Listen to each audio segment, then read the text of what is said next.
அவர்களுக்கு அம்பேத்கர் என்கிற ஒரு அடையாளம் தேவை. ஏனென்றால் ஏறத்தாழ இந்தியா முழுவதும் 30 கோடிக்கு மேலான அந்த ஒடுக்கப்பட்ட மக்களின் வாக்கு வங்கி அவர்களுக்கு தேவைப்படுகிறது. இதை அன்றைக்கே கேட்கிறார். 1927 புரட்சியாளர் அம்பேத்கர் கேள்வி எழுப்புகிறார். சூத்திர நிலை என்பதே அருவருப்பானதுதான், தலை குனிவானதுதான், வெட்கக்கேடானதுதான், கேவலமானதுதான், இழிவானதுதான். எனவே ஒட்டுமொத்தத்தில் சாதியை ஒழிக்க வேண்டும். சாதியை ஒழிக்க வேண்டுமானால் மனுஸ்மிருதியை எரிக்க வேண்டும். ஒருபடி மேலே போய் அம்மா கலையரசி அவர்கள் சொன்னார், நான் 1.5 பார்ப்பான் என்று சொன்னார். அப்ப இந்த மேடைக்கு நம்ம 3.5 பார்ப்பானை அழைத்திருக்கிறோம். இந்து என்பதை என்னால் ஏற்றுக்கொள்ள முடியாது. நான் சைவ சமயத்தை சார்ந்தவள், எனவே திருமாவளவன் என்னுடைய பிள்ளை. அல்ல எங்கேயோ ஒரு இடத்துல தெய்வமா வணங்கணும் அப்படின்னு சொல்றதா நம்ம H. ராஜா சொன்னார். இதெல்லாம் உன் கண்ணுக்கு தெரியாதான்னு. ஒரே ஒரு வசனம் உன் கண்ணுக்கு தெரியாதான்னு கேட்கிறேன். 25 வசனம் எதிரா இருக்கு, அது உன் கண்ணுக்கு தெரியலையா? நண்பர் கமல்ஹாசன் சொல்றாரு, இப்ப காலாவதி ஆகி போச்சு, அதெல்லாம் யார் நடைமுறையில வச்சுக்கிட்டு இருக்கிறாங்க. சரி, ஊர் தெருவில் கலந்து இருக்கிறாங்களா? ஒரு வீடு செட்டியார் வீடு, இன்னொரு வீடு ரெட்டியார் வீடு, இன்னொரு வீடு முதலியார் வீடு, இன்னொரு வீடு பிள்ளைமார் வீடு, இன்னொரு வீடு கோனார் வீடு. கோனார் சொன்னா கூட அவங்க இப்ப ஒத்துக்க மாட்டாங்க, நாங்க யாதவர்னு சொல்லுவாங்க. அரசியலுக்காக ஒண்ணு கை கோத்துக்கிறான், தொழிலுக்காக கை கோத்துக்கிறான், அது வேற. சாராயத்துக்காக இவனோடவும் சேர்ந்து குடிக்கிறான். ஒரே மட்டையில நான் ஊறுகாயை நக்கிட்டு உட்கார்ந்துருக்கிறான். அப்ப உயர்ந்த சாதி தாழ்ந்த சாதி கிடையாது. பால்ய விவாகத்தை சரி என்று சொன்னது மனு சட்டம், பால்ய விவாகத்தை குற்றம் என்று சொல்லுகிறது அம்பேத்கர் சட்டம். மனிதருக்குள் மனிதர் சமம் இல்லை என்றது மனு சட்டம். எல்லா மனிதர்களும் சமமானவர்களே என்று சொல்லுவது அம்பேத்கர் சட்டம். சமூக ரீதியாக யார் இங்கே ஒடுக்கப்பட்டு இருக்கிறார்களோ, அதிகாரம் மறுக்கப்பட்டு இருக்கிறார்களோ, நிலம் பறிக்கப்பட்டு இருக்கிறார்களோ, ஆயுதமற்ற நிராயுதபாணிகளாக மாற்றப்பட்டு இருக்கிறார்களோ, அவர்கள் மேம்படுவதற்காக அவர்களின் சமூக தகுதி உயர்கிற வரையில் அவர்களுக்கு ஒரு முன்னுரிமை தர வேண்டும் என்பதுதான் சமூக நீதியின் அடிப்படை. உழைக்கிறவன் உழைத்துக் கொண்டே இருக்க வேண்டும், மாடு மேய்க்கிறவன் மாடு மேய்த்துக் கொண்டே இருக்க வேண்டும், ஆடு மேய்க்கிறவன் ஆடு மேய்த்துக் கொண்டே இருக்க வேண்டும், மீன் பிடிக்கிறவன் மீன் பிடித்துக் கொண்டே இருக்க வேண்டும், தறி நெய்கிறவன் தறி நெய்து கொண்டே இருக்க வேண்டும், கக்கூஸ் கழுவுகிறவன் கக்கூஸ் கழுவி கொண்டே இருக்க வேண்டும். நம்ம ஆளுங்க நல்லா நம்மளை பார்த்தோன்னே சல்யூட் அடிக்கிறாரு இன்ஸ்பெக்டர், நம்மளை பார்த்து சிரிக்கிறாரு, வாங்க தோழருங்கிறாரு, வாங்க அண்ணங்கிறாரு. அப்படி இவனே போய் டிராப்ல மாட்டிக்குவான். இங்க வந்துட்டு போம்பாரு, இவன் போய் மாட்டிக்குவான். வந்துட்டு போங்க, ஸ்டேஷன் வரல வந்துட்டு போங்க. அவருக்கு ஒரு ஹிடன் அஜெண்டா இருக்கும், இவனுக்கு அது தெரியாது. அவர் சிரிக்கிறத பார்த்து ஏமாந்து போயிடுவான். இப்படித்தான் பிஜேபிக்காரன் இன்னைக்கு தலித் தலைவர்களை பூரா ஏமாத்திட்டு இருக்கிறான். அம்பேத்கர் ஜெயந்தி கொண்டாடினா அவங்க அம்பேத்கரிய ஆதரவாளர்கள் ஆயிட முடியுமா? எந்த காலத்திலும் ஒட்டாது. அம்பேத்கரின் ஒரே பகை சனாதனம். மனிதர்களாய் தலைநிவர வைத்த நம்முடைய மகத்தான தலைவர் புரட்சியாளர் அம்பேத்கர் அவர்கள் நாம் எல்லாம் சிசுவாக கூட உருவாகாத காலத்தில் 1927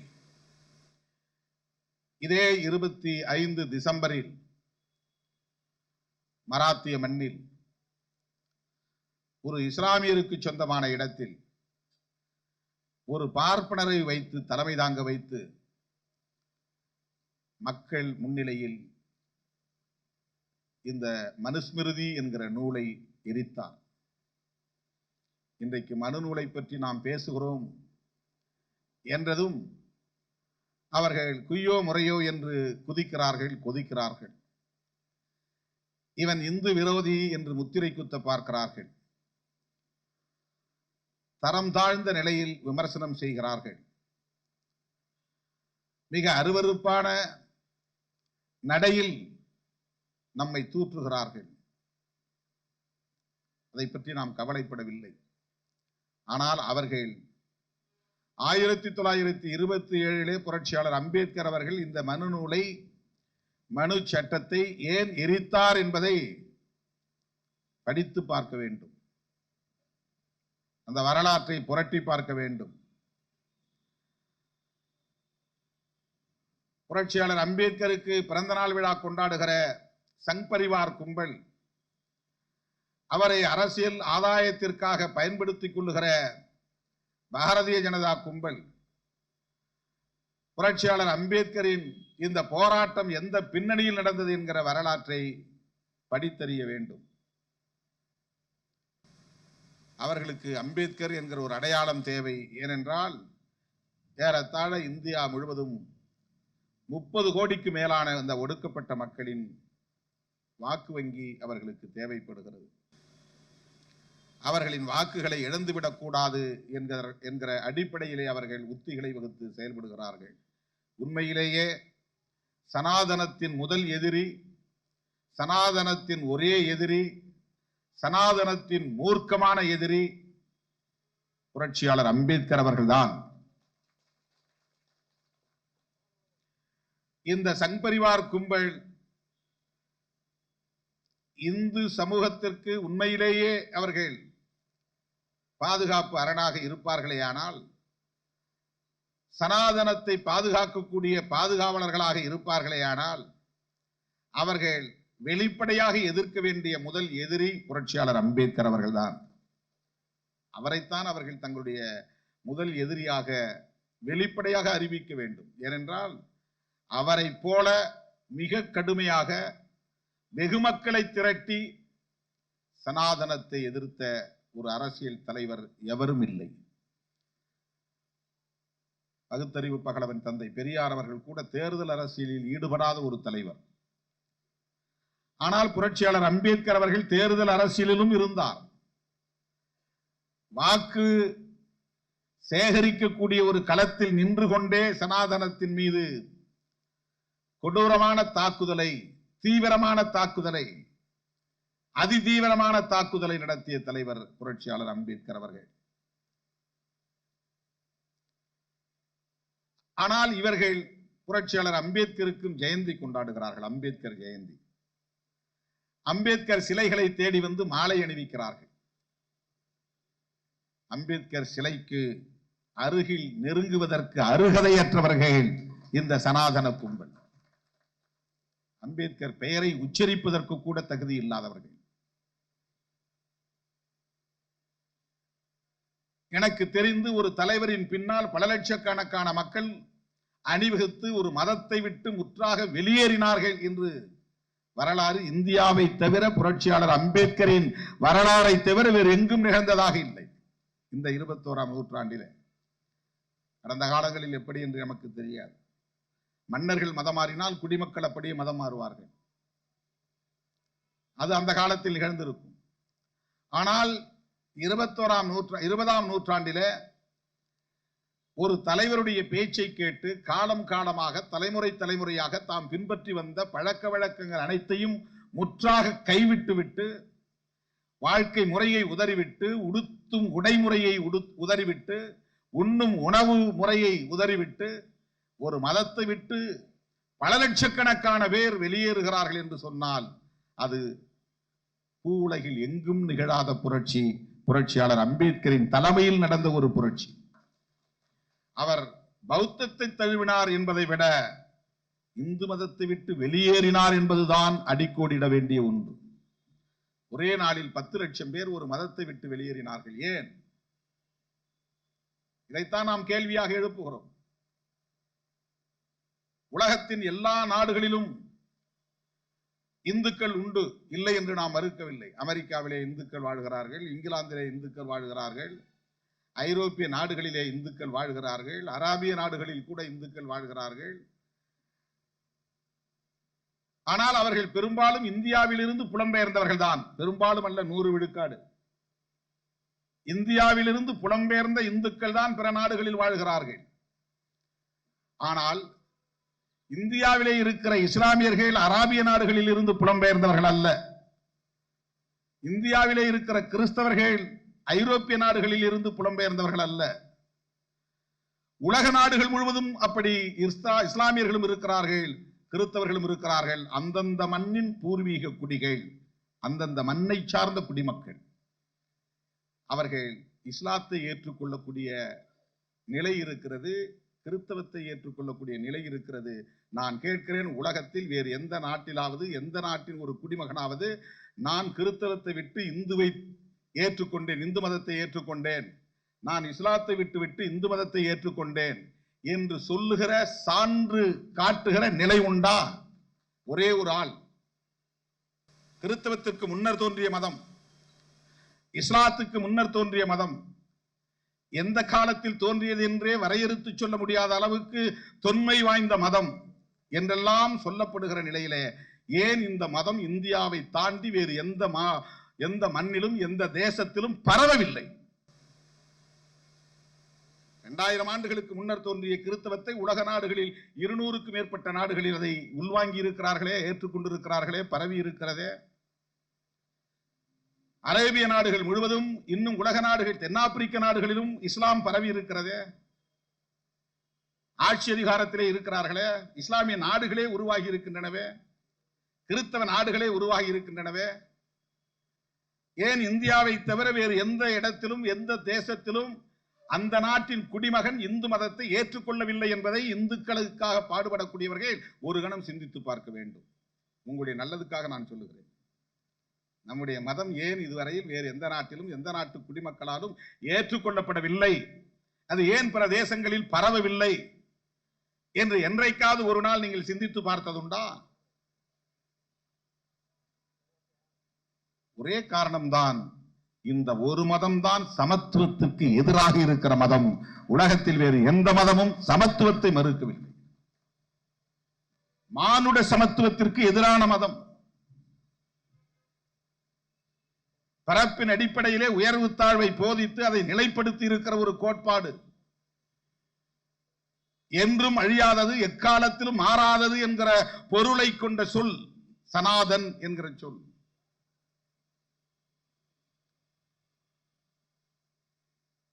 அதனுடைய உயிர் நாடி என்பதே இந்த சமத்துவமின்மை என்பதில் தான் இருக்கிறது. உயர்வு தாழ்வு என்பதில் தான் இருக்கிறது.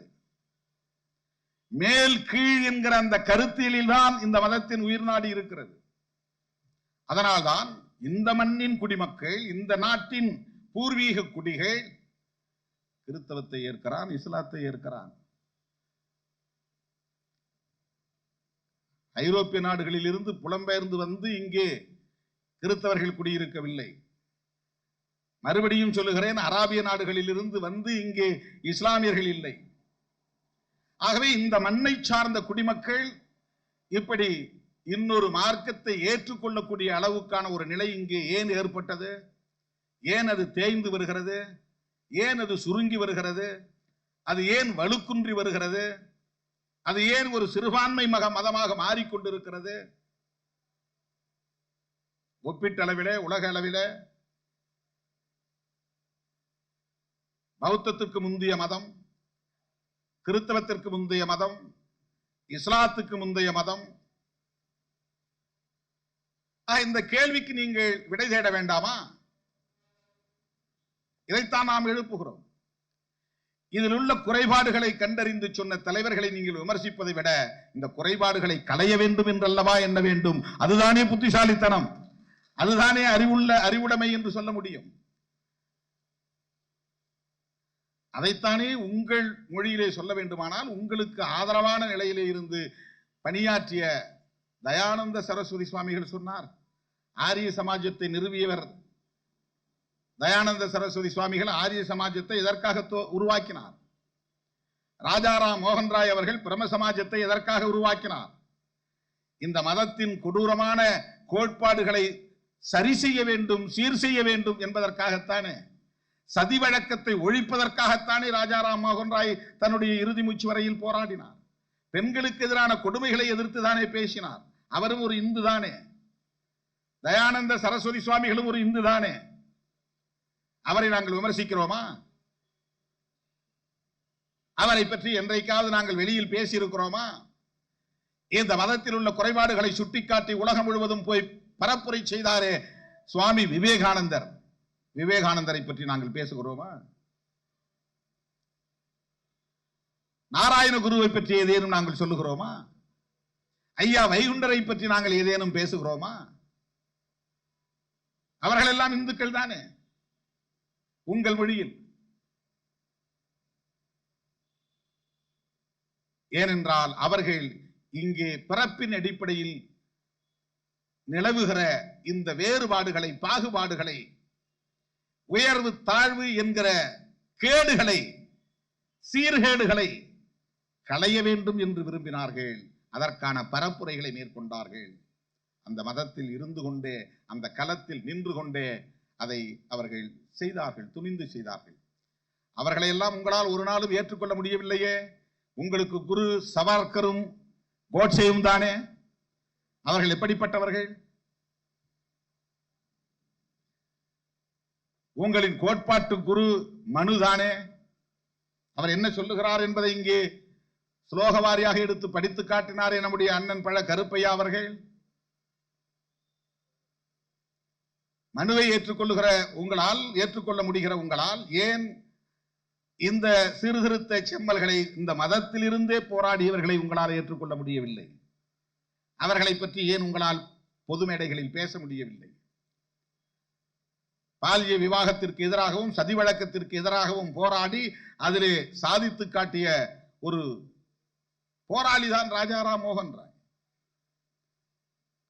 கர்நாடகத்தை சார்ந்த பசவப்பா அப்படித்தான் போராடினார். ரைதாஸ் இயக்கத்தை சார்ந்தவர்கள் அப்படித்தான் அதை எதிர்த்து போராடினார்கள். அதே மதத்தை சார்ந்த மகாத்மா பூலே, ஜோதிராவ் பூலே, அதில் உள்ள குறைபாடுகளை சுட்டிக்காட்டியவர் தான். அவர் ஒன்றும் கிறிஸ்தவர் அல்ல, இஸ்லாமியர் அல்ல.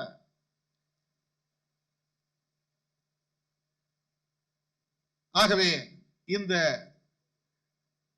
உலகளாவிய அளவில் இன்றைக்கு நாம் பார்க்கக்கூடிய இந்த மதங்களில் இந்து மதம் பழமை வாய்ந்த மதம்தான் உங்கள் சொற்படி. ஆனால் வரலாற்றில் இருக்கிற குறிப்புகளின்படி இந்து என்கிற சொல் சிலர் 10 ஆண்டுகளுக்கு முன்பு அல்லது 100 ஆண்டுகளுக்கு முன்பு, அதிகபட்சம் போனால் 200 ஆண்டுகளில் இங்கே சொல்லாடல், அந்த சொல்லாடல் புழக்கத்திற்கு வந்திருக்கிறது. சைவ சமயம் என்றுதான் படித்திருக்கிறோமே தவிர சைவ மதம் என்று படிக்கவில்லை. வைணவ சமயம் என்றுதான் படித்திருக்கிறோமே தவிர வைணவ மதம் என்று படிக்கவில்லை. இந்தியாவில் இன்னும் சொல்ல போனால் தென்னிந்திய பகுதிகளில் 6 வகையான மதங்கள் அல்லது சமயங்கள் நடைமுறையில் இருந்திருக்கின்றன. அதை ஒருங்கிணைத்த பணியை ஆதிசங்கரர் மேற்கொண்டார் என்று நாம் சில குறிப்புகளில் பார்க்கிறோம். கணபதியை வழிபடுகிற வழிபாட்டு முறைக்கு கானபத்தியம், முருகனை வழிபடுகிற வழிபாட்டு முறைக்கு கௌமாரம், குமாரனை வழிபடுகிற அந்த வழிபாட்டு முறைக்கு கௌமாரம், சக்தியை வழிபடுகிற முறைக்கு சாக்தம், சூரியனை வழிபடுகிற வழிபாட்டு முறைக்கு சௌரம், சௌராஷ்டிரா என்று வருவது அதிலிருந்துதான். சௌரம், சௌரம் என்றால் சூரியன், சூரிய வழிபாடு. சிவனை வழிபடுகிற வழிபாட்டு முறைக்கு சைவம், திருமாலை வழிபடுகிற வழிபாட்டு முறைக்கு வைணவம். விஷ்ணு என்பதெல்லாம் பின்னாலே இணைக்கப்பட்டது. திருமால் என்பதுதான் தமிழர் வாழ்வியலிலே காணப்படுகிற ஒரு சொல்லாடல். அதையெல்லாம் இணைத்து விட்டார்கள். ஆகவே இந்த 6 வகையான மதங்களை ஒருங்கிணைத்த பணிகளை அவர் மேற்கொண்டார் ஆதிசங்கரர் என்று நாம் பார்க்கிறோம். இவை சமயம் என்றுதான் சொல்லப்படுகிறது. சமைதல், சமைத்தல், சமைந்த நிலை என்கிற அந்த பொருளில் அது அழைக்கப்படுகிறது என்கிற கருத்தை கலையரசி அம்மா அவர்களும் சொன்னார்கள், நம்முடைய அண்ணன் பழ கருப்பையா அவர்களும் சொன்னார்கள். ஆனால் இன்னொரு கருத்தும் இருக்கிறது. சமமான இயம் என்று சொல்லப்படுகிற சம இயம் என்கிற கருத்தும் அதில் இருக்கிறது. சமத்துவம், இறைநிலை அனைவருக்கும் சமமானது. அதுல ஒரு மேல் சாதிக்கு ஒரு இறைநிலை, கீழ் சாதிக்கு ஒரு இறைநிலை கிடையாது. இறைமை என்றால் அது அனைவருக்கும் சமமானது. சம இயம் என்பதுதான் சமயம் என்றானது. சமைதல் என்று பொருள், மை அல்ல மா, சம, சமம், சமன். தமிழர் வாழ்வியலில் சமம் என்பது, சமத்துவம் என்பது மெய்யியலிலும் அந்த இறையியலிலும் இருந்திருக்கிறது. அதை கடைபிடிக்கக்கூடிய அளவுக்கான ஒரு பக்குவம் இருந்திருக்கிறது. அந்த பண்பு வளர்ச்சி அடைந்திருக்கிறது, முதிர்ச்சி அடைந்திருக்கிறது. அதில் எந்த வேறுபாடும் கூடாது என்கிற அந்த கருத்தியல் தான் நம்முடைய கருத்தியலாக, மெய்யியலாக இருந்திருக்கிறது, இறையியலாக இருந்திருக்கிறது. ஆகவேதான் கேட்கிறார்கள், நான் சைவத்தை சார்ந்த பெண்மணி, என்னை எப்படி நீ இந்து என்று சொல்லுகிறாய், அதை ஏற்க முடியாது என்று இந்த இடத்திலே அம்மா கலையரசி அவர்கள் பேசுகிறார். உடனே அவரை கொச்சைப்படுத்துகிற நிலை. நாளைக்கு அண்ணன் பழக்கருப்பையா அவர்களை கூட சமூக ஊடகங்களிலே அற்பர்கள் தம் மனம் போன போக்கிலே விமர்சிக்க வாய்ப்பு இருக்கிறது. அதையெல்லாம் கடந்து வந்தவர் அவர். அண்ணன் அவர்கள் காங்கிரஸ் பாரம்பரியத்திலிருந்து வந்தவர். என்னை அழைத்து அவருடைய இல்லத்திலே இயக்க தோழர்களோடு அழைத்து விருந்து பரிமாறியவர். பெரிய வீடு, காரைக்குடியிலே போனால் உங்களுக்கு தெரியும், செட்டியார் சமூகத்தை சார்ந்தவர்களின் வீடு இந்த தெருவிலே ஆரம்பித்து அந்த தெருவிலே முடியும். உள்ளவே நம்ம 1 கிலோமீட்டர் வாக்கிங் போகலாம், வெளியில போக வேண்டிய அவசியம் இல்லை. அப்படி ஒரு வீடு, அரண்மனை. அவர் சொன்னார், இப்போ எங்க வீட்டில் 2 பேருக்கு தான் நாங்க மனமாற விருந்தளித்தோம். ஒன்று பெரியவர் கக்கன், அதன் பிறகு திருமாவளவனாகிய உங்களுக்கு என்று சொன்னார். இந்த பரந்த உள்ளத்தை அல்லது பெருந்தன்மையான விருந்து உபசரிக்கும் அந்த மாண்பை, அந்த பண்பை சைவம் அவருக்கு தந்திருக்கிறது, சமயம் தந்திருக்கிறது. மனு தர்மத்தை அவர் படித்திருந்தால், மனு தர்மத்தை அவர் ஏற்றிருந்தால், மனு தர்மத்தை அவர் நம்பி இருந்தால், மனு தர்மத்தை அவர் போற்றக்கூடிய நிலையை பெற்றிருந்தால் அவருக்கும் நமக்கும் இடைவெளி இருந்திருக்கும். நீ வேறு நான் வேறு என்று சொல்லுகிற ஒரு அணுகுமுறை அவரிடத்திலே இருந்திருக்கும். ஆனாலும் கடவுள் நம்பிக்கை எனக்கு உண்டு. அந்த நம்பிக்கையை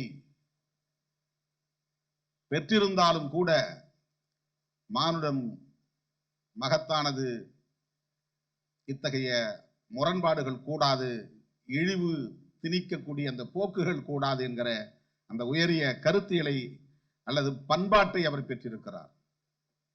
அதை அப்படிப்பட்ட ஒரு பாகுபாட்டை அல்லது வேறுபாட்டை அல்லது முரண்பாட்டை இந்த மண்ணிலே நிலைக்கை செய்தது, ஒரு கோட்பாடாக இருந்து நிலைக்கை செய்தது மனு தர்மம் என்பதை கண்டறிந்தவர் புரட்சியாளர் அம்பேத்கர் அவர்கள். 1927 மகத் என்கிற இடத்துல சவுத்தார் குளத்தில் இறங்கி அவர் தண்ணீர் எடுக்கக்கூடிய ஒரு போராட்டத்தை நடத்த முயற்சிக்கிறார். அதற்கென்று ஒரு மாநாடு நடத்துகிறார். அவர் சொல்லுகிறார், அவர் பேசுகிறார், ஒரு அன்டச்சபிள், தீண்டப்படாதவன் வளர்க்கிற விலங்குகளை கூட அந்த குளத்திலே இறங்க அனுமதிக்கிறார்கள். ஆனால் அந்த விலங்குகளின் உரிமையாளராக இருக்கிற ஒரு தீண்டப்படாதவனை அந்த குளத்தில் இறங்க விடாமல் தடுக்கிறார்கள். இது என்ன உளவியலோ தெரியவில்லை என்று அவர் வேதனைப்படுகிறார். இப்படி ஒரு நிலை இங்கே நீடிப்பதற்கு காரணம் எது என்று அவர் தன்னுடைய நீண்ட நெடிய ஆராய்ச்சிக்கு பிறகு நூற்றுக்கணக்கான ஆயிரக்கணக்கான நூல்களை எல்லாம் அவர் வாசித்து முடித்த பிறகு அவர் உணர்ந்த உண்மை, இன்றைக்கு நாம் பார்க்கிற இந்த சமூக கட்டமைப்பு, இன்றைக்கு நாம் பார்க்கிற இந்த உயர்வு தாழ்வு, இன்றைக்கு நாம் பார்க்கிற இந்த தீண்டாமை கொடுமைகள், இவை அனைத்துக்கும் அடிப்படையானது மனு தர்மம் தான், மனுஸ்மிருதி தான். எனவே இதை கொளுத்தாமல் பெண்களுக்கு விடுதலை இல்லை, தீண்டாமையை ஒழிக்க முடியாது, சாதியை ஒழிக்க முடியாது என்று பேசுகிறார். சில பேர் தீண்டாமையை ஒழித்தால் போதும், சாதியை ஒழிக்க வேண்டாம் என்று பேசுகிறார்கள் என்று காந்தியடிகளையும் அவர் ஒருபுறம் எப்போதும் விமர்சித்துக் கொண்டே இருப்பார். ஏனென்றால் காந்தியடிகளும் ஒரு தீவிரமான இந்து பற்றாளர், மத பற்றாளர். இன்னும் சொல்ல போனால் அவர் வைணவத்தை பின்பற்றக்கூடியவர், ஹரே ராம் ஹரே ராம் என்று ராமனை வழிபடக்கூடியவர். அவர் இந்த சாதி அமைப்பை சீர்குலைக்க கூடாது, இந்த சோசியல் ஆர்டர் என்கிற சமூக ஒழுங்கை சீர்குலைக்க கூடாது என்பதிலே உறுதியாக இருந்தவர். அவருக்கு அந்த கோட்பாட்டிலே ஒரு நம்பிக்கை உண்டு, முற்பிறவியின் மீது நம்பிக்கை உண்டு, அடுத்த பிறவியின் மீது நம்பிக்கை உண்டு, கர்ம வினைப்பயனின் மீது அவருக்கு நம்பிக்கை உண்டு. இந்த நம்பிக்கையெல்லாம் இருந்தால் அவர்கள் மனுவாதத்தின் மீது நம்பிக்கை கொண்டவர்கள் என்று பொருள். ஆக அவர் என்ன சொன்னார் என்றால், தீண்டாமையை ஒழிக்க வேண்டும், சாதி இருக்க வேண்டும் என்று சொன்னார். புரட்சியாளர் அம்பேத்கர் கேட்டார், தீண்டாமையை ஒழித்தால் தீண்டப்படாதவர்கள் என்ன நிலையை அடைவார்கள் என்று அவர் கேள்வி எழுப்புகிறார்.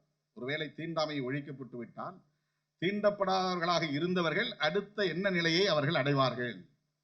அடுத்த என்ன நிலையை அவர்கள் அடைவார்கள் என்றால் சூத்திரர்கள் என்கிற நிலையைத்தான் அடைய முடியும். அவர்கள் வைசியர்களாக முடியாது, வைணவ அல்லது சத்திரியர்களாக முடியாது, பிராமணர்களாகவும் ஆக முடியாது. தீண்டப்படாதவர்களை பஞ்சமர்கள் என்று அழைக்கிறார்கள். ஒருவேளை தீண்டாமை ஒழிக்கப்பட்டு விட்டால் தீண்டப்படாதவர்களாக இருந்த சமூகத்தை சார்ந்தவர்கள் என்ன நிலையில் மதிக்கப்படுவார்கள் என்றால் சூத்திரர்களாக மதிக்கப்படுவார்கள்.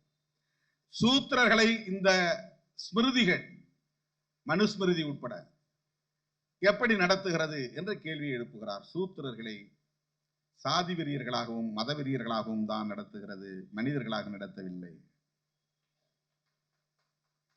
இழிவானவர்களாகத்தான் அது ஒரு அடுக்கிலே வைத்திருக்கிறது. பிராமணர்களுக்கும் கீழானவர்கள், இன்னும் சொல்ல போனால் சத்திரியர்கள், வைசியர்கள் என்கிற அந்த 3 வர்ணங்களுக்கும் கீழானவர்கள்.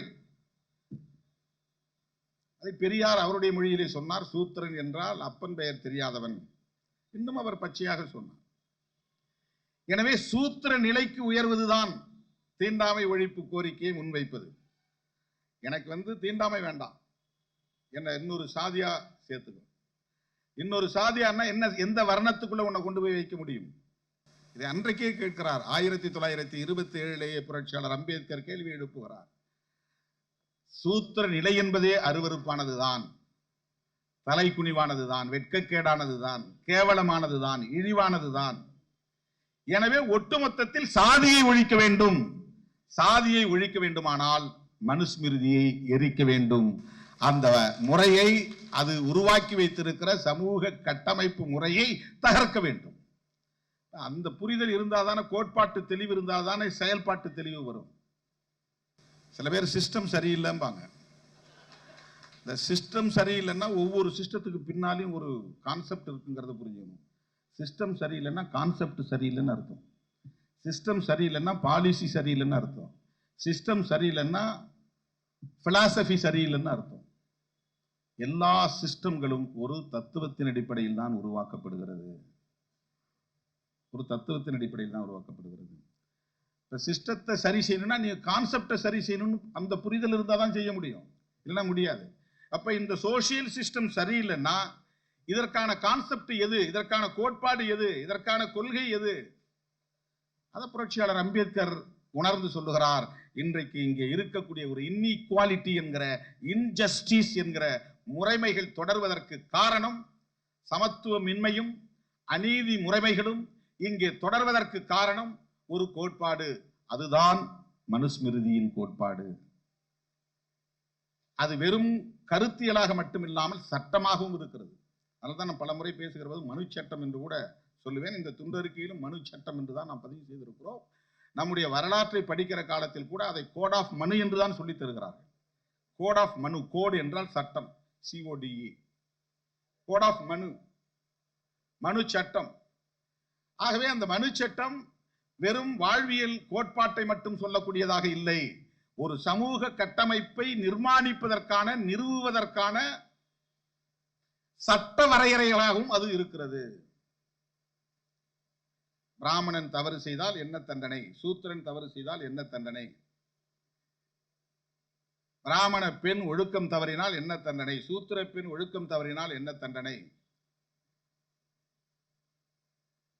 சூத்திரர்கள் படிக்கக்கூடாது, படித்தால் என்ன தண்டனை, இதையெல்லாம் அது வரையறுத்திருக்கிறது.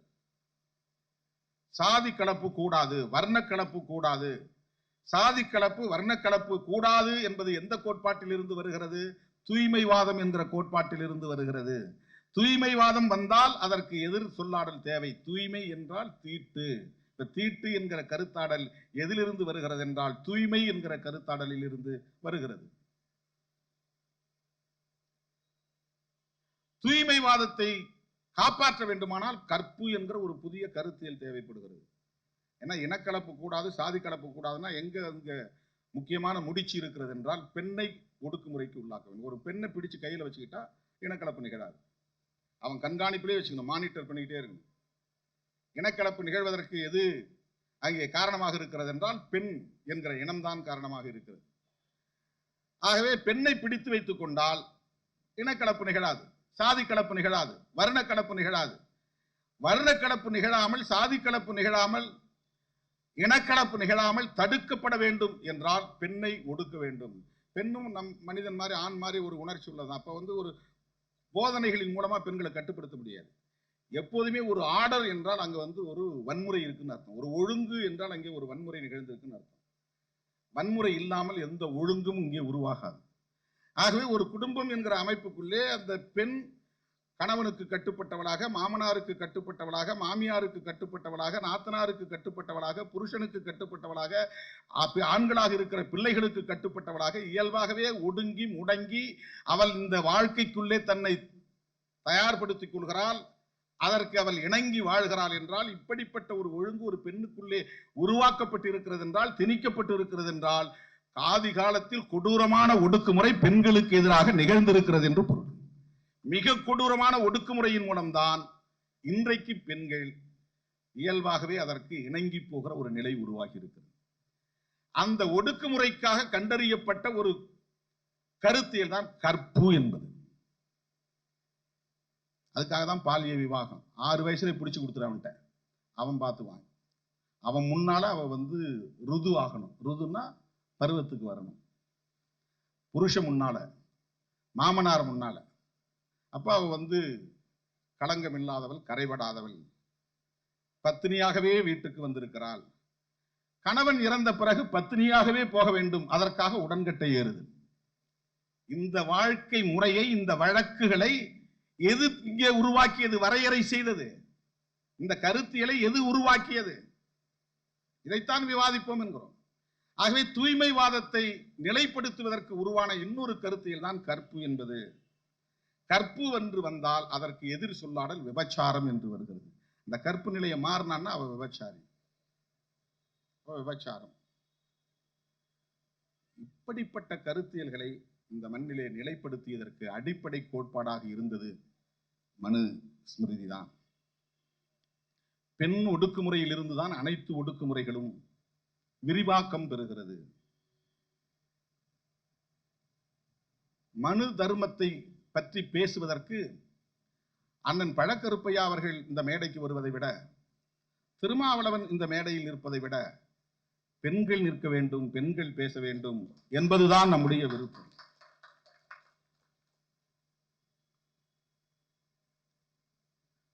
அதிலும் குறிப்பாக இந்த மனு சட்டத்தால் காலம் காலமாக மிக மோசமான ஒடுக்குமுறைக்கு உள்ளாகி இருப்பவர்கள் பார்ப்பன சமூகத்தை சார்ந்த பெண்கள். அதுலதான் இன்னைக்கும் வெள்ளப்புடவை கொடுத்துற வழக்கம் இன்னைக்கும் இருக்குது. மொட்டை அடிச்சுக்கணும், கணவன் செத்துட்டா மொட்டை அடிச்சுக்கணும், வெள்ளப்புடவை உடுத்தணும், குங்குமம் வைக்கக்கூடாது, பூ வைக்கக்கூடாது, தாலி அறுக்கணும், 16 நாள்ல சில சடங்குகளை செய்யணும், 30 நாள்ல சடங்குகளை செய்யணும், நல்ல காரியத்துல போய் நிக்க கூடாது, கெட்ட காரியத்துல போய் நிக்க கூடாது, எதிரில் வரக்கூடாது. அப்ப அந்த சமூகத்தை சார்ந்த பெண்மணிகள் இதிலே பேசினால் இன்னும் சிறப்பாக இருக்கும் என்கிற அடிப்படையில் தான் தோழர் சாரு சிவம் கீதா அவர்களையும் ராதிகா கணேசன் அவர்களையும் நாம் அழைத்தோம். ராதிகா கணேசன் இங்கு வரவில்லை, கீதா அவர்கள் வந்தார். அவர் சொல்லாமல் சொன்னார், நான் ஒடுக்குமுறைக்கு ஆளாகாத சமூகத்தில் இருந்து பிறந்தவள் என்று அவர் சொன்னார். ஒருபடி மேலே போய் அம்மா கலையரசி அவர்கள் சொன்னார், நான் 1.5 பார்ப்பான் என்று சொன்னார். அப்ப இந்த மேடைக்கு நம்ம 3.5 பார்ப்பானை அழைத்திருக்கிறோம். ஆனால் அதில் ஒரு பெண்மணி வரவில்லை. 2.5 பார்ப்பனர்கள் தான் இங்கே வந்தார்கள். என்ன, திருநெல்வேலி பிள்ளைமார்கள் அப்படி பார்ப்பனர்களை விடவும் ஆச்சாரத்தை கடைபிடிப்பவர்கள் என்று சொல்வார்கள். அதனால் அவர் அதை சொன்னார். அதை கிளைம் செய்யல. அப்படி ஒரு சமூக நிலையிலிருந்து வந்த நான் அதை மீறி நிற்கிறேன் என்று சொல்லுவதற்காக சொன்னார். அதை மீறி நிற்கிறேன், அதை விமர்சிக்கிறேன், அதிலிருந்து மாறுபட்ட பார்வையை கொண்டிருக்கிறேன். இந்து என்பதை என்னால் ஏற்றுக்கொள்ள முடியாது. நான் சைவ சமயத்தை சார்ந்தவள், எனவே திருமாவளவன் என்னுடைய பிள்ளை என்று அதை இணைக்கிறார். அந்த சமத்துவ கருத்தியலை, அந்த அரசியலை அவர் இணைக்கிறார். ஆகவேதான் அவர்கள் இங்கே மேடையிலே பேசுவது இன்னும் அதற்கு வலிமை சேர்ப்பதாக இருக்கும் என்று நாம் அழைத்தோம். நம்முடைய தோழர்கள் நினைக்கலாம், அந்த கட்சியில யாருமே பெண்கள் இல்லையான்னு. நற்சோனையை கூப்பிடலாம் இல்லையா, எழில் கரோலினை பேச வைக்கலாம் அல்லவா என்று தோழர்கள் நினைக்கலாம். திருமாவளவன் பேசுவதை விட, நற்சோனை பேசுவதை விட, அம்மா கலையரசி பேசுவது இந்த காலத்திற்கு தேவையானது, பொருத்தமானது. கீதா பேசுவது தேவையானது, பொருத்தமானது. ஏனென்றால் மனுஸ்மிருதியால் கடுமையாக பாதிக்கப்பட்ட சமூகம் பெண் சமூகம்தான். அல்ல, எங்கேயோ ஒரு இடத்துல தெய்வமா வணங்கணும் அப்படின்னு சொல்றதா நம்ம H. ராஜா சொன்னார், இதெல்லாம் உன் கண்ணுக்கு தெரியாதான்னு. ஒரே ஒரு வசனம் உன் கண்ணுக்கு தெரியாதான்னு கேட்கிறேன். 25 வசனம் எதிரா இருக்கு, அது உன் கண்ணுக்கு தெரியலையா? 25 வசனங்கள் வந்து பெண்களுக்கு எதிரா இருக்கு, அது அவர் கண்ணுக்கு தெரியல. ஒரு வசனம் என் கண்ணுக்கு தெரியலையான்னு கேட்கிறாரு. குணம் நாடி குற்றம் நாடி அவற்றில் மிகை நாடி மிக்க குழல். இதுல அது என்ன அதிகமா இருக்குன்னு பார்க்கணும். அதுல கேடுகள் தான் அதிகமா இருக்கு. நண்பர் கமல்ஹாசன் சொல்றாரு, இப்ப வந்து காலாவதி ஆகி போச்சு, அதெல்லாம் யார் நடைமுறையில வச்சுக்கிட்டு இருக்கிறாங்க. அவரு யாருக்கு அஞ்சி சொன்னாரோ தெரியல. அவர் மேல நமக்கு எந்த கோபமும் இல்லை. ஆனா சமூகத்தை பாருங்க, ஆணவ கொலைகள் ஏன் நடக்கின்றன? சாதி கலப்பு கூடாதுன்னு தானே, இனக்கலப்பு கூடாதுன்னு தானே, அதுதானே மனு தர்மம். வாழிடங்கள் தனித்தனியாக இருக்கின்றனவே, ஏன் தனித்தனியாக இருக்கிறது? ஊர் தெரு, சேரி தெரு என்று. இந்தியா முழுவதும் இரட்டை இந்தியாவாக இருக்கிறது, இரட்டை சுடுகாடாக இருக்கிறது, இரட்டை தேநீர் குவளையாக இருக்கிறது. இந்தியா இரட்டை இந்தியாவாக இருக்கிறது. அதனால்தான் விடுதலை சிறுத்தைகள் சொன்னோம், இரட்டை பார்லிமெண்ட் வேணும், இரட்டை பாராளுமன்றம் வேணும். இரட்டை குவளை இருக்கிறது என்றால், இரட்டை சுடுகாடு இருக்கிறது என்றால், இரட்டை வாழிடம் இருக்கிறது என்றால், இரட்டை பாராளுமன்றம் வேண்டும். ஒரு வாதத்திற்காக இப்படி ஏன் இருக்கிறது? சரி, ஊர் தெருவில் கலந்து இருக்கிறாங்களா? ஒரு வீடு செட்டியார் வீடு, இன்னொரு வீடு ரெட்டியார் வீடு, இன்னொரு வீடு வந்து முதலியார் வீடு, இன்னொரு வீடு வந்து பிள்ளைமார் வீடு, இன்னொரு வீடு வந்து கோனார் வீடு. கோனார் சொன்னா கூட அவங்க இப்ப ஒத்துக்க மாட்டாங்க, நாங்க யாதவர்னு சொல்லுவாங்க. யாதவர் வீடு எல்லாம் பேருன்னு கூட இப்ப எல்லாம் மாத்திக்கிட்டு இருக்கோம், வட இந்தியாவை பின்பற்றக்கூடிய நிலை. யாதவர் வீடு. இந்த மாதிரி எந்த ஊர் தெருவாது இருக்கா? எங்க போனாலும் போனா 2 தெரு செட்டியார் தெருவா இருக்கும், அதுல வேற எந்த வீடும் கலக்காது. இல்லைன்னா பிள்ளைமார் தெரு. இப்படிப்பட்ட ஒரு இன்ஃப்ராஸ்ட்ரக்சரை, இந்த டிசைன் யார் உருவாக்கணும்? எந்த ஆட்சி காலத்தில் உருவானது? அல்லது எந்த சட்டத்தால் உருவானது? அரசியலமைப்பு சட்டத்தால் உருவானதா? இந்த வாழிட கட்டமைப்பு முறை உருவானதற்கு காரணம் மனுஸ்மிருதி தான். அதுதான் வந்து ரெகுலேட் பண்ணுது. இந்த சமூக கட்டமைப்பை ரெகுலேட் பண்ணதுல அதுக்குதான் வந்து ஒரு பெரிய பங்கு இருக்குது. எண்டோகாமி, சாதிக்குள்ள சாதி தான் திருமணம் செய்யணும், குலத்துக்குள்ள குலம் தான் திருமணம் செய்யணும். அதுதான் இந்த இனக்கலப்பு ஏற்படாமல் தடுப்பது. இந்த வாழ்க்கை முறையை, இந்த திருமண முறையை இங்கே நிலைப்படுத்தியது எது? மனு தர்மம் இந்த நாட்டை ஆண்டு கொண்டு இருக்கிறதா இல்லையா? இன்னைக்கு அதுதானே இருக்கு நிலைமை. வெறும் தலித் வெர்சஸ் நான் தலித் இல்லைங்க அரசியல், வாழ்க்கை முறைகள். எல்லா சாதியும் தனித்தனியாக தடுப்பு சுவர்களுக்கு இடையில தான் இருக்கு. ஒரு சாதிக்கு இன்னொரு சாதிக்கு இடையில தடுப்பு சுவர் இருக்குது. எந்த சாதியும் வந்து ஒண்ணுன்னு போய் கை கோர்த்து கொள்ள முடியாது. அரசியலுக்காக ஒண்ணு கை கோர்த்துக்கிறான், தொழிலுக்காக கை கோர்த்துக்கிறான், அது வேற. சாராயத்துக்காக இவனோடவும் சேர்ந்து குடிக்கிறான், ஒரே மட்டையில நான் ஊறுகாய் நக்கிட்டு உட்கார்ந்துருக்கிறான். அப்ப உயர்ந்த சாதி தாழ்ந்த சாதி கிடையாது. சாராயத்துக்காக சமத்துவம் இருக்காங்க, தொழிலுக்காக சமத்துவம் இருக்கும், அரசியலுக்காக தோல்ல கைப்படும். ஏன்னா ஒரு ஓட்டு இருக்குல்ல. பண்பாட்டு தளத்திலே, சமூக தளத்திலே, சோசியலி கல்ச்சுரலி அங்க இன்னும் மனுஸ்மிருதி தான் கோலோச்சுகிறது, ஆட்சி செய்கிறது. புரட்சியாளர் அம்பேத்கர் அவர்கள் எழுதிய அரசமைப்பு சட்டம் அரசியல் தளத்தில் மட்டும்தான் பயன்படுத்தப்படுகிறது, தேர்தலுக்காக பயன்படுத்தப்படுகிறது, நாடாளுமன்றத்திற்காக பயன்படுத்தப்படுகிறது, சட்டமன்றத்திற்காக பயன்படுத்தப்படுகிறது. ஆனால் சமூக தளத்திலோ கலாச்சார தளத்திலோ, இன்னும் சொல்ல போனால் பொருளாதார வாழ்வியல் தளத்திலும் கூட தச்சன் தச்சன் வேலையை செய்ய வேண்டும், கொல்லன் கொல்லன் வேலையை செய்ய வேண்டும், விவசாயன் விவசாயி வேலையை செய்ய வேண்டும், நெசவாளர் நெசவாளர் தொழிலை தறி நெய்யும் வேலையை செய்ய வேண்டும், செருப்பு தைக்கிறவன் செருப்பு வேலையை செய்ய வேண்டும் என்கிற வாழ்க்கை முறை இன்னும் முற்றாக மாறவில்லை. லேசா அதில் ஒரு அசைவு ஏற்பட்டு இருக்கிறது, அவ்வளவுதான். பெரிய மாற்றம் நிகழவில்லை. ஆகவே பொருளாதார தளத்திலும் கூட இன்னும் கோலோச்சுகிற இடத்தில் இருப்பது மனுஸ்மிருதி தான். எனவே 20 ஆண்டுகளுக்கு முன்பு 90, 91, 92 அந்த காலகட்டத்திலே நான் மதுரையிலே ஒரு பட்டிமன்றம் போட்டேன், வழக்காடு மன்றமோ பட்டிமன்றமோ, நாட்டை ஆளுவது சாதியமா சட்டமா என்று. அதுதான் இப்போது கேட்கிறோம். நாட்டை ஆளுவது மனு சட்டமா அம்பேத்கர் சட்டமா? அம்பேத்கர் சட்டம் என்பது அம்பேத்கர் எழுதிய சட்டம், மனு சட்டம் என்பது மனு எழுதிய சட்டம். அது கோட் ஆஃப் மனு, இது கோட் ஆஃப் அம்பேத்கர். மனுஸ்மிருதியை எதிர்த்துதான் புரட்சியாளர் அம்பேத்கர் தன்னுடைய வாழ்நாள் முழுவதும் போராடினார். அந்த மனுஸ்மிருதிக்கு மாற்றாக அவர் எழுதிய சட்டம் தான் கான்ஸ்டிடியூஷன் ஆஃப் இந்தியா. அது எல்லாவற்றையும் தகர்க்கிறது. இவ்வளவு காலமாக நீ கட்டி காப்பாற்றிய சமூக ஒழுங்கை மிக அமைதியான முறையிலே தகர்த்து கொண்டிருக்கிற ஆற்றல் வாய்ந்த ஆயுதம்தான் இந்திய அரசமைப்பு சட்டம். அந்த சட்டம் தீண்டாமையை குற்றம் என்கிறது. அந்த சட்டம் விதவை மறுமணம் செய்து கொள்ளலாம் என்கிறது. ஆனால் மனு சட்டம் விதவை மறுமணம் செய்யக்கூடாது. அந்த சட்டம் பாலிய விவாகத்தை குற்றம் என்கிறது. ஆனால் மனு சட்டம் பாலிய விவாகத்தை நியாயப்படுத்தியது சரி என்று. அம்பேத்கருக்கே பாலிய விவாகம் தான். அவருடைய திருமணம் நடந்த போது அவருக்கு 11 வயசோ 12 வயசோ, அவருடைய மனைவிக்கு 9 வயது என்னவோ. பாலிய விவாகம் அது. பாலியன்னா சின்ன குழந்தை திருமணம். அந்த காலத்தில் இந்த நூற்றாண்டில் 20ஆம் நூற்றாண்டின் பிற்பகுதி வரையில் குழந்தை திருமணங்கள் இன்னைக்கும் கிராமப்புறங்கள் அது நடந்துகிட்டு தான் இருக்கு. பாலிய விவாகத்தை சரி என்று சொன்னது மனு சட்டம், பாலிய விவாகத்தை குற்றம் என்று சொல்லுகிறது அம்பேத்கர் சட்டம். விதவை மறுமணம் செய்யக்கூடாது என்று சொல்லுகிறது மனு சட்டம். விதவை திருமணம் செய்து கொள்ளலாம், மறுமணம் செய்து கொள்ளலாம் என்று சொல்லுகிறது அம்பேத்கர் சட்டம். உடன்கட்டை ஏறும் வழக்கத்தை சரி என்று சொன்னது மனு சட்டம். உடன்கட்டை ஏறும் வழக்கமே கூடாது என்று அதை குற்றமாக்கியது அம்பேத்கர் சட்டம்.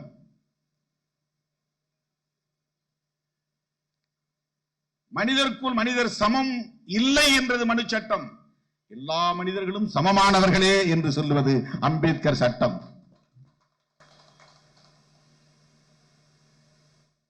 இப்படி சொல்லிக்கொண்டே போகலாம்.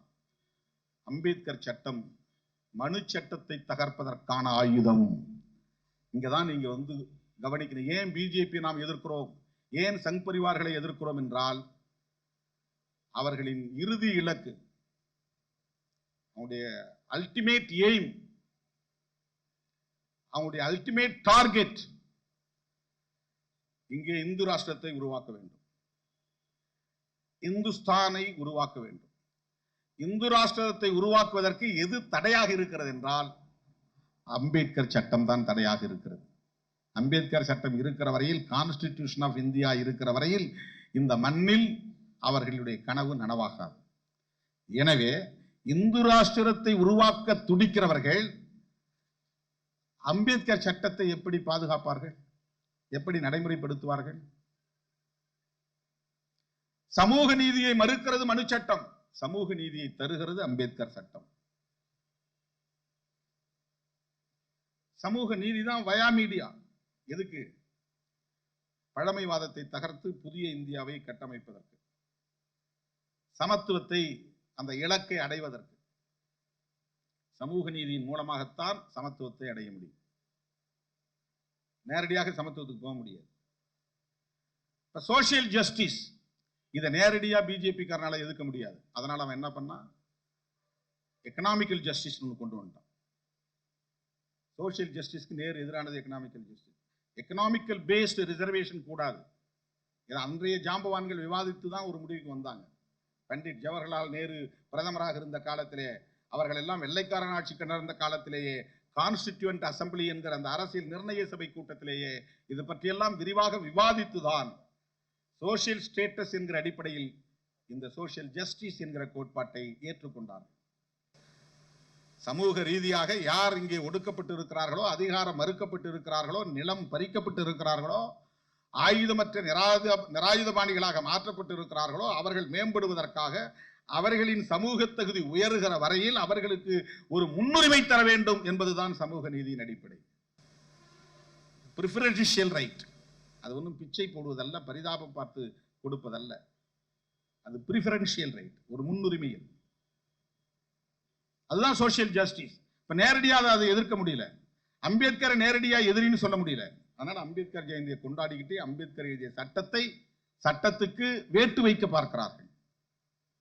அவர்களால் அந்த நிலைப்பாட்டிலிருந்து ஒருபோதும் மாற முடியாது.